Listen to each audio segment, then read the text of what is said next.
Welcome to rSlash Maliciouscompliance, where a hotshot new manager makes a $40,000 mistake.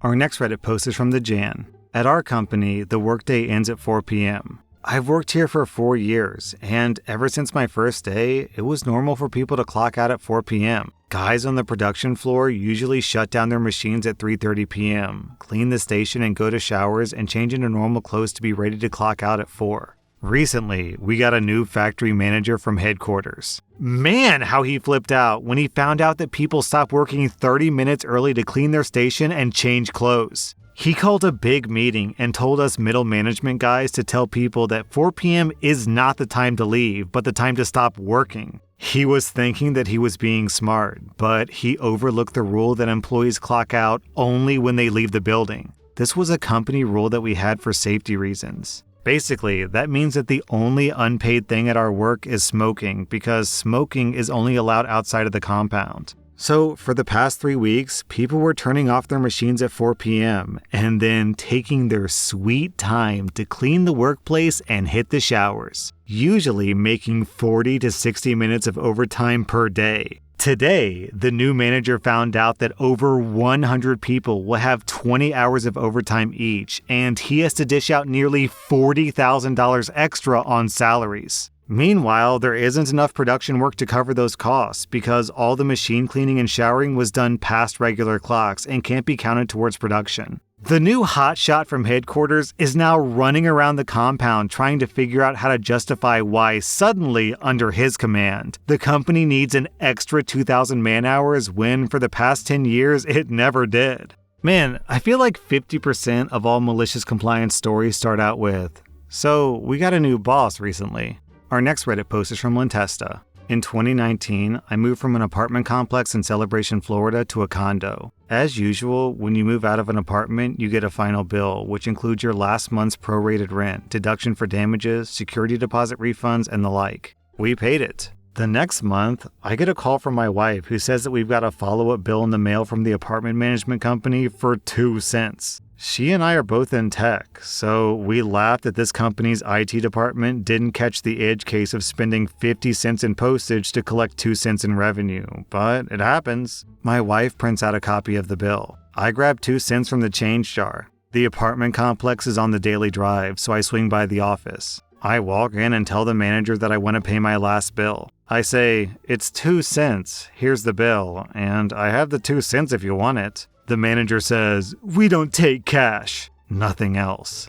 There was an awkward pause. I say, "I don't expect you to take cash. I expect us both to have a laugh about how silly computer systems are, and for you to write off the 2 cents because it would cost you more to process the payment." She says, "I'm not going to do that." Again, awkward pause. I say, "So you want me to write you a check for 2 cents and mail it? And you're gonna process that check?" The manager says, "Yes, send us a check and we'll process it." And then walked back into her office to end the conversation. So I go home and set up an automatic monthly bank payment to my apartment complex for 3 cents. And then, because I'm a programmer, I write some code to send a letter once per month saying, "I'm so sorry, I've overpaid my bill. Please send me a check for the overpayment." Also, I use an online service that sends postcards at ridiculous sizes, up to 18 inches by 24 inches, figuring this will be my escalation strategy. So on the 1st of the next month, I get a call from the apartment company's regional manager. After introducing himself, the next 2 minutes were the most sincere, "Oh God, we made a mistake. Please don't do this again. We'll never contact you again." Apology that anyone could have hoped for. I stopped the automatic mail code, and I never heard from them again. Did I spend several hours on malicious compliance for 2 cents? Yes. Was it worth it? Absolutely. Man, down in the comments, we had this insane story from the Naughty Dog, which isn't like super elaborate, but it's just such like a 2022 modern day story. A long time ago, I bought something at Sears using my Discover card. I wasn't happy with my purchase and returned it the next day, but my bill had cycled with a $0 and 0 cents balance, so of course I ignored it. The next month, I got another bill for $0.00, and it had a nasty note about being late and paying right away. I assumed that there must have been some sort of rounding error, like the interest was less than 1 cent, so the bill rounded down to 0, but it was still non-zero internally, which caused the nasty language. I called them, and they said there was nothing they could do because the bill was $0. The next month, I got another bill for $0.00, and it had some threat about my account going into default and maybe closing the card unless I paid $0.00 immediately. So I wrote out a check for $0.00 and mailed it in with a stub. Maybe 10 days later, I got an apology note and they returned my $0 check. Wow, it was really nice of them to return that check. How would you have made it through the month? How would you have paid rent if they didn't refund you, OP?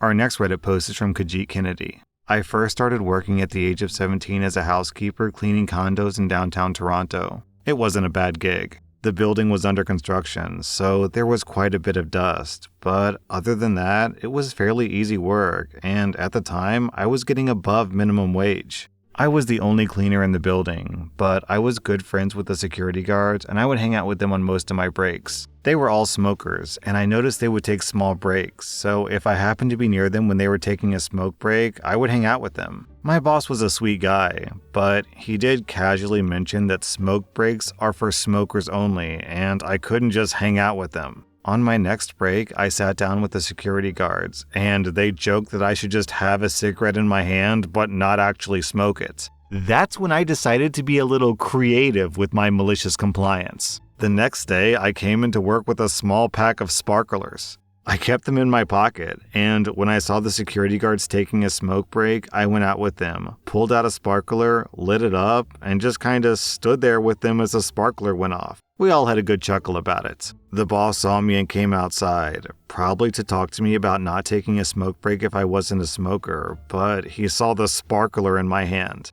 The security guards pointed out that technically I was smoking because the sparkler was producing little bits of smoke. The boss laughed it off, apologized, and said that as long as I get my work done, I can take smoke breaks with the others with or without the sparklers.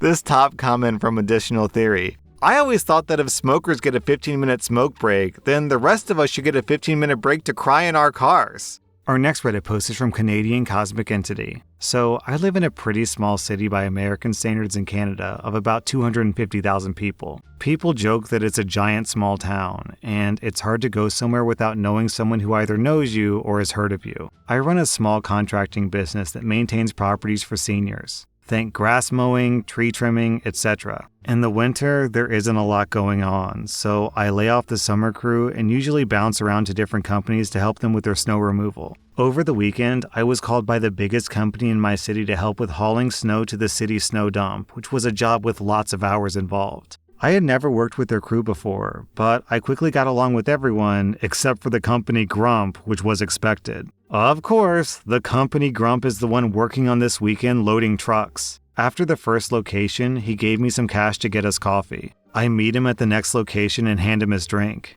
He takes his drink and notices that it's wrong. He gets out of the Bobcat and throws the full extra large coffee into the distance, which gets caught by the wind and sprays me with coffee, all while cursing me out. I decided to let it go. Everyone's been working long hours, and, well, some people in construction are just giant man-children. I offered to grab him another coffee, and he declined. I went back to my truck to drink my coffee and talk to the other driver in my truck when the grump comes over to our truck and complains about his coffee. This is after I offered to get him another. Shortly later, I realized that I had his change in my pocket. Knowing this guy, I'd better return it. I walk over to the Bobcat to give him his money and let him know that if he did that again, there'd be problems. We had a few words before he told me to shut the F up, get back in my truck, and do what I was told. And if I did, stuff like that wouldn't happen. So I did. I went back to my truck and did as I was told. Little did the grump know, he's been on thin ice, and I was told by his boss to let him know if we had any problems with him. Furious, I jumped in my truck, called his boss, and went home. Not even 20 minutes later, I get a call from his boss telling me they fired him and they're begging me to come back. Moral of the story is treat each other with respect, especially in the workplace. Hey, look, all right, I don't want to defend this guy's behavior because throwing a coffee into the wind is a really sucky thing to do. It's very childish, but I'm kind of on his side, OP. You said this guy gave you cash to get everyone coffee. So he bought the entire team coffee. You get his order wrong. He gets upset about that, which, okay, it's an overreaction. So your response to that is to steal his money and get the guy fired? So, I don't know, am I off here? No one in the comments is taking the other guy's side, so I don't know. This story just feels more malicious than it does malicious compliance. You know what I mean? Wow, no one in the comments is taking the other guy's side, so I have a feeling I'm going to get blasted in the YouTube comments. Look, I know that what the guy did was mean, that he shouldn't have yelled and cussed out OP and thrown the coffee, not at OP, but in the wind. But still, is that a reason to steal from the guy and to get him fired just because he was having a bad day and threw away his coffee that you got wrong, even though he bought you coffee? If I were him, I'd be pissed off too.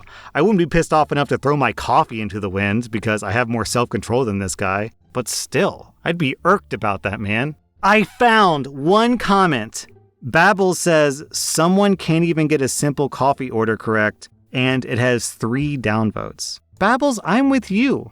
Our next Reddit post is from Bubblehead Maker. I was a team lead for some folks at a big internet service provider. Basically, we took the orders that sales made and provisioned circuits to facilitate the customer's needs. We had a guy that we'll call Ginger. He was overly dramatic and very hot-headed. When we got orders, they were assigned round-robin style, unless they were specific customers that only me or another senior guy handled. This meant that sometimes I'd be skipped because my customers' orders came directly to me. Ginger was after me in the assignment order, and he would get mad if he got 2 in a row. Each order took 2 to 3 minutes to process, so getting an extra was no big deal. Ginger was in a special mood one day, and I got 15 orders from my assigned customers. This meant that Ginger kept getting orders, and the perception was that I didn't get any. So he gets order number 3 and says, "That's it, I'm out of here," and leaves. The manager was less than thrilled, but he was out on vacation the next day and said, "Let me know if he comes back tomorrow." Tomorrow, Ginger is back and in a worse mood. I walk over to him and tell him the boss is out on vacation and I'm filling in. And I've got a bunch of new orders, so he's getting everything new that comes in. He tells me that if he gets too many, he'll quit. I say, acknowledged. It happens 5 orders later. "That's it, I quit!" And he storms out. I call the boss and tell him. He says, "I'm on vacation, take care of it." "Sure thing, boss." I contact HR, tell them that Ginger quit without notice and walked out. In a few minutes, his badge, access, email, etc. are all turned off. The next day, I see Ginger arguing with security about his badge not working. I walk up and say, "Hey Ginger, I didn't expect to see you here." "My effing badge doesn't work." "Yeah, that happens when you quit and walk out. You aren't employed here anymore." I nod to the security guy as I badge in and get on the elevator. I wonder what happened to Ginger sometimes. Down in the comments, we have this story from Near High. This happened to my wife's coworker. This girl was drama that had been concentrated and given a corporeal form to torture humanity with. She would sabotage coworkers.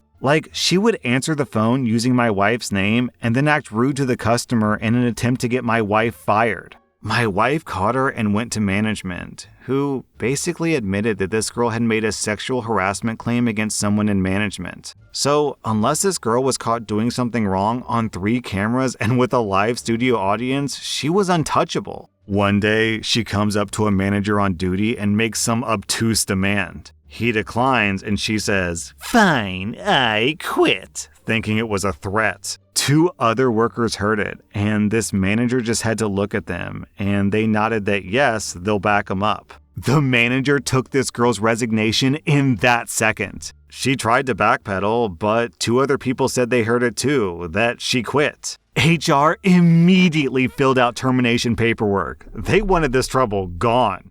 Our next Reddit post is from Zor Galacticus. So we have this big company-wide meeting every year where the CEO comes in and discusses profit margins, raises, plans for the future, etc. It lasts for about an hour, sometimes more. Meanwhile, our work gets backed up while we're stuck sitting in this meeting, and we always end up working overtime. Well, this year, the boss in our department says that this meeting counts as our lunch break. I give my coworker the look and we glance around. It seems everyone is in silent agreement. So, we all show up to the meeting with our lunchboxes and proceed to casually eat lunch at this corporate meeting. All 60 of us from our department. After a few minutes, the CEO stops his speech and asks why we're all eating lunch. Our supervisor claims ignorance. I speak up and say that our boss said this counts as our lunch, and I am not skipping my lunch. My boss tries to deny having said that. The CEO asks if anyone can verify this, and everyone raises their hand. Guess who got an official reprimand from the CEO himself? One more of those, and the boss is out the door. You know, normally I would say props to the CEO for reprimanding the boss, but if this guy's gonna talk for an hour during people's lunchtime over stuff that nobody cares about, then at the very least, the guy could have bought them lunch, right? That was r/Maliciouscompliance, and if you like this content, check out my podcast where I publish the exact same episodes. Also, hit that subscribe button because I put out new Reddit videos every single day.